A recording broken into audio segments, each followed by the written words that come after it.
talk about wines with barbecue. There's a lot of things out there there's a lot of myths out there for sure. There's a lot of things you need to know. There's a lot of things you got to steer away from.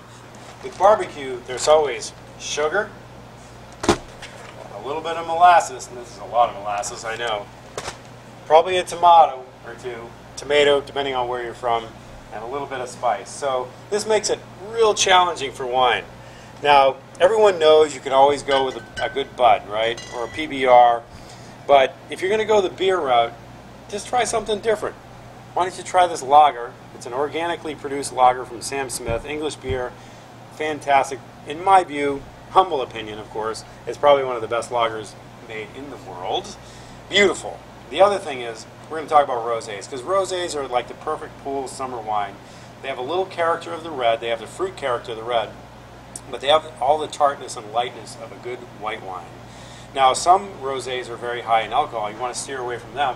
But here's a couple that I just thought might be interesting. We got this Whispering Angel, which is from the Côte de Provence, which you don't have to actually go to a year in Provence to have some Provence wine. It's beautiful, beautiful stuff. This is an Arizona wine from Stronghold Vineyards. Very, very lovely. And then we have, of course, a Syrah Mourvedre blend with a little Grenache in it from California, from the Sonoma Valley, which is actually a little cooler because it's a little closer to the ocean and make nice stuff here. One of the rosés I always like to talk about is Beringer White Zinfandel, that started White Zinfandel. Now, this is a wine you can have. This is a Zinfandel you cannot have.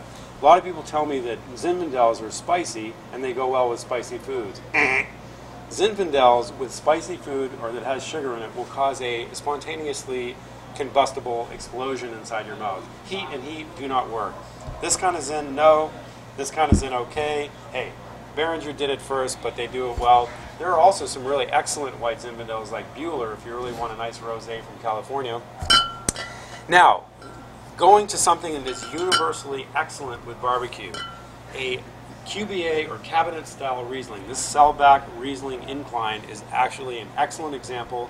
It has plenty of tartness, plenty of citrus, plenty of green apple, but it has a hint of sweetness which kind of balances out the sugars that are in the barbecue sauce, but also very low in alcohol. Again, lower in alcohol, better for barbecue. Lower alcohol, better for barbecue. So whether it's beer, rosé, or this wonderful, wonderful, wonderful Riesling, you're going to have a good time this summer with your barbecue. Thank you very much. Okay, that's it. That's all I have. Thank you.